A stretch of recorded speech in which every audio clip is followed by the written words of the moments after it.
We've spent too much, we tax too much, we borrow too much, and we print too much. When a country spends way beyond its means, eventually it will destroy the currency, and we're in the midst of a currency crisis. With presidential candidate Ron Paul, and boy, there's something that nobody else says. Nobody on Wall Street will say that, and it only makes common sense that we are destroying our own currency. One of the things that I think attracts me to libertarians is the idea of getting back to the gold standard and abolishing the IRS. Is it true? I believe I have read that you say if you don't pay your taxes, you are in the category of civil disobedience akin with Gandhi and Martin Luther King.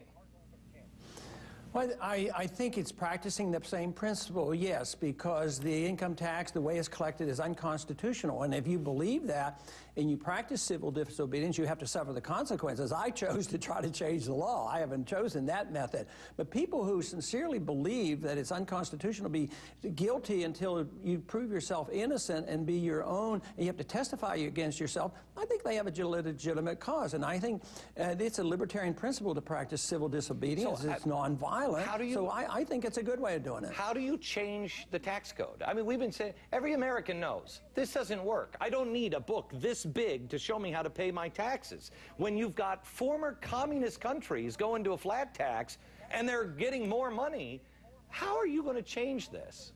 How are you going to abolish the IRS or go to a flat tax, or what is your proposal?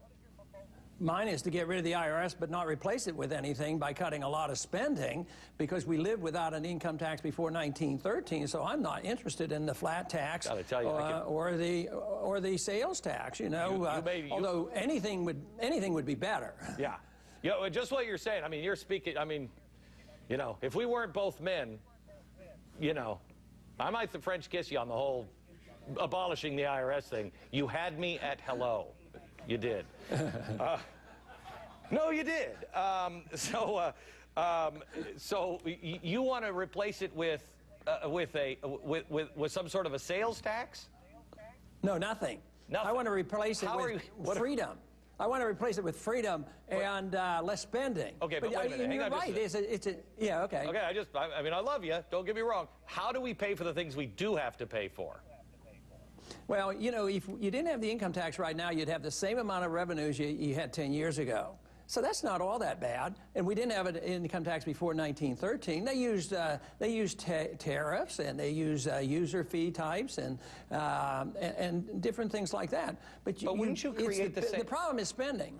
Yeah, I agree with you. But wouldn't you create the same kind of situation if you had user fees? Because then you'd have these special interests that were just saying, oh, no, this one should be exempt and this one shouldn't.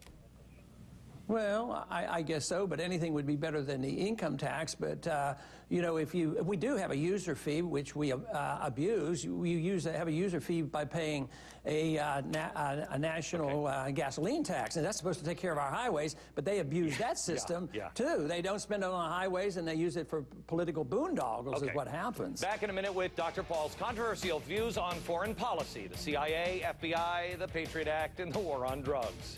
He'll get more than 30 seconds to explain it all. Stick around.